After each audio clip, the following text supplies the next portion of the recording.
I never told my son about my $40,000 monthly salary, even though he always saw me living a simple life, and when he invited me to dinner with his wife's visiting parents, I decided to pretend to be a broke, naive mother just to see how they would treat someone they believed was poor. But the moment I stepped into that restaurant, everything shifted, setting off a chain of events that would devastate my daughter-in-law and her family in ways they never imagined. My son Marcus, now 35, had no idea who his mother truly was.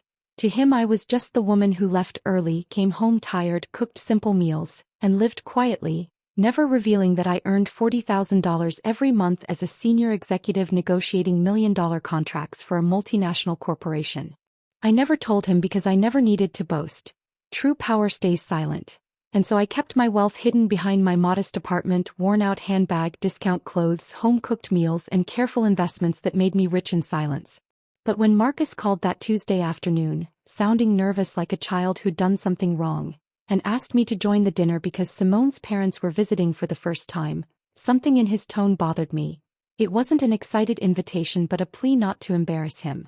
When I asked whether they knew anything about me, he hesitated before admitting he had told them only that I worked in an office and lived alone, carefully choosing words to make me seem small and simple, and that was when I knew exactly what game I would play. Marcus told his in-laws that I was simple, that I didn't have much, as if my entire life could be shrunk into that one miserable adjective, as if I were a burden he needed to excuse. And after I hung up, staring at my modest living room with its old furniture and bare walls, I decided that if my son and his wife's parents expected a poor, naive, struggling woman, then that was exactly who I would pretend to be so I could finally see their true faces. On Saturday, I dressed in the worst wrinkled gray thrift store dress I owned, wore old shoes, tied my hair in a messy ponytail, carried a faded tote bag and looked at myself in the mirror, a forgettable woman broken by life, perfect for the role.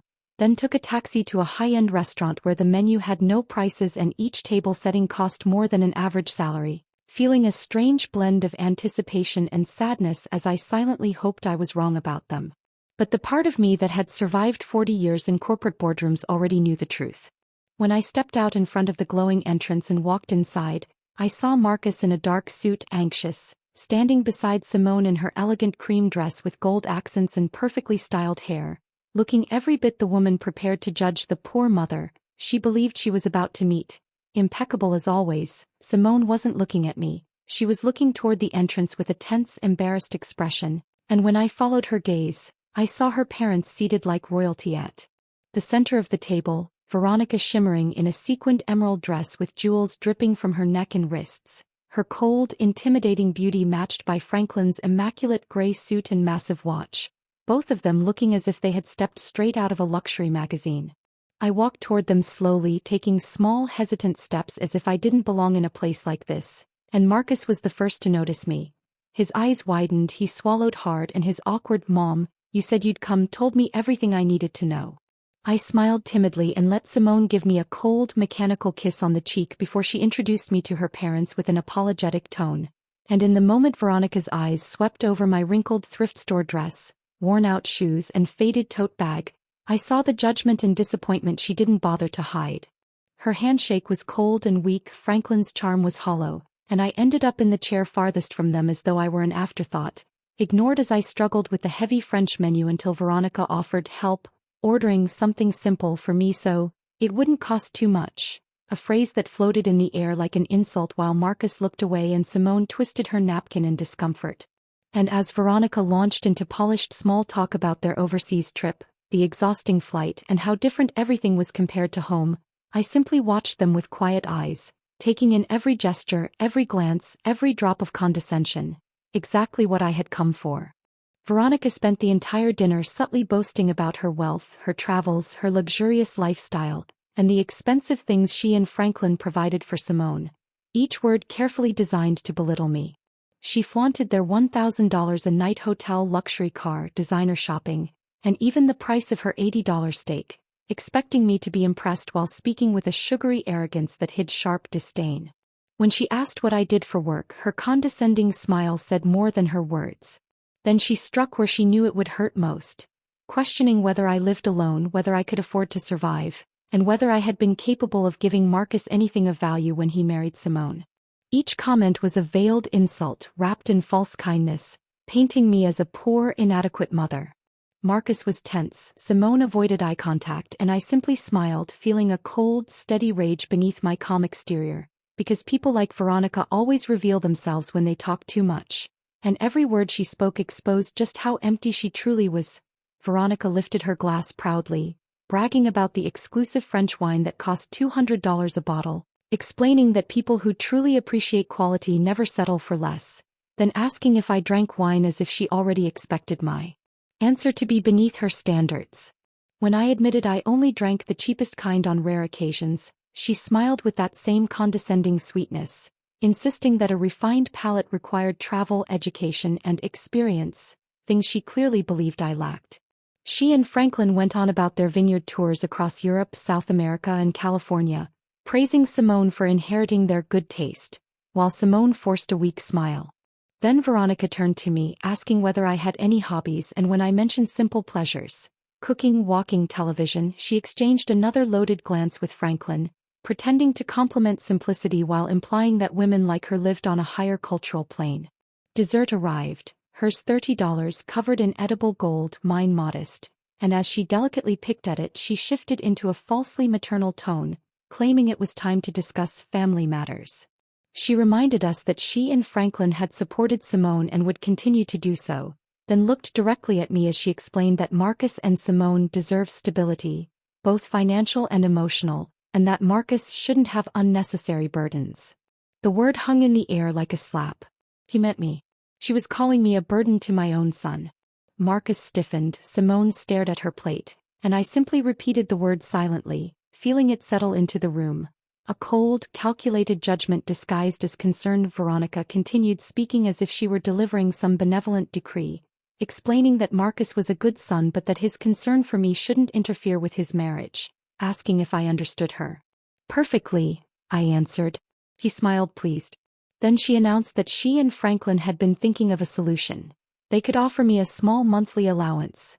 Nothing extravagant, of course, she emphasized, just enough so I could live more comfortably, and so Marcus wouldn't feel burdened by me. He paused, letting the implication sink in. In return, she said, all they asked was that I give Marcus and Simone their space, that I not visit too much, not call too often, not insert myself into their life as a couple. It was a bribe, plain and simple. A payment for my absence, a monthly fee for disappearing from my son's world so I wouldn't embarrass their perfect image.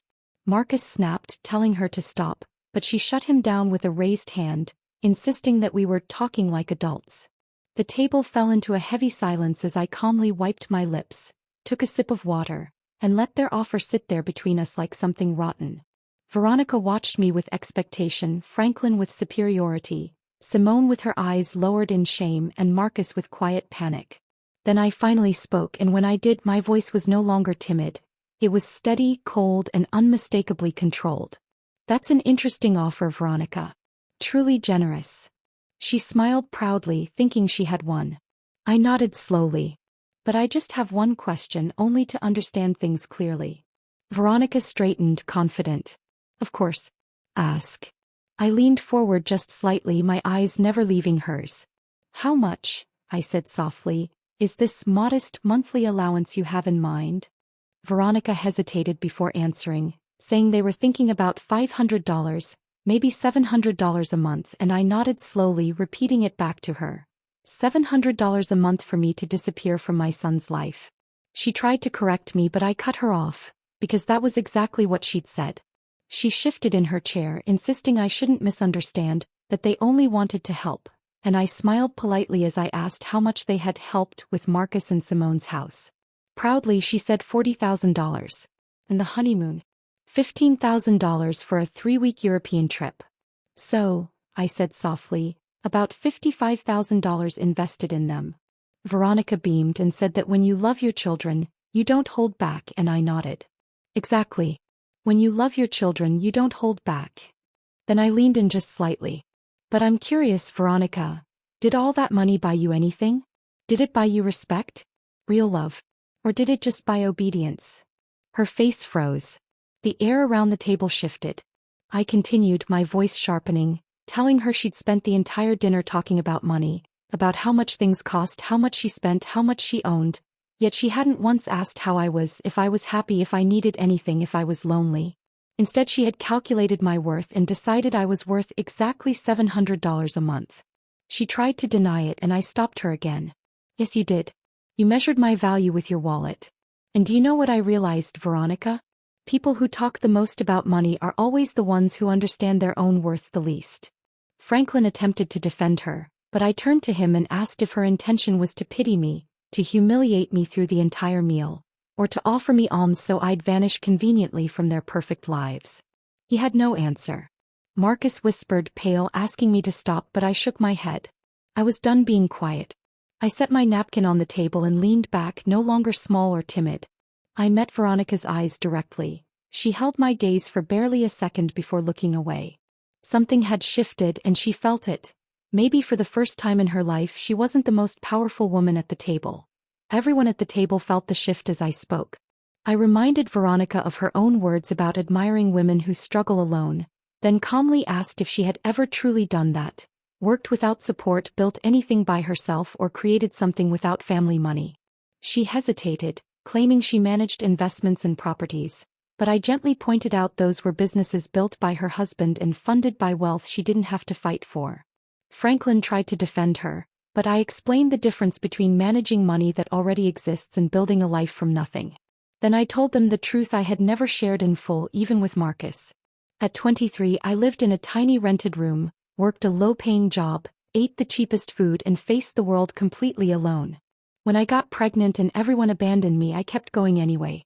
I worked until the last day of my pregnancy, returned to work 2 weeks after giving birth, left Marcus with a neighbor, and pushed through 12-hour shifts just to survive. At night I studied on my own. English from a library, accounting, finance, anything I could learn. Slowly, over years of sacrifice they could never imagine, I climbed from secretary to assistant, then coordinator, manager, and finally director. Took 2 decades of nonstop work. I paused, then told them my salary, $40,000 a month, a number that stunned everyone into silence. I explained that I've earned it for nearly 20 years, totaling millions in my career, not counting bonuses or investments. Veronica stared in disbelief as I added that I'm now a regional director overseeing multiple countries, massive budgets, and decisions that impact thousands of employees, responsibilities that took a lifetime of effort, not inherited privilege. You couldn't read a contract without lawyers, I told them, and yet I work with them every single day. Marcus looked stunned and whispered, Mom, why did you never tell me? I smiled softly and said it was because he never needed to know. Because I wanted him to value effort, not money, to grow into a good man, not an heir, because wealth can corrupt and I didn't want that poison in his heart. Then Simone, confused and shaken, asked why I lived simply, why I didn't dress in designer clothes or drive luxury cars, and I answered gently that real wealth doesn't need to be displayed, that the more you have inside, the less you need to prove on the outside. I turned to Veronica and explained that I came dressed simply on purpose, that I pretended to be poor to see how they would treat a woman they believed had nothing, and I saw their true colors very clearly.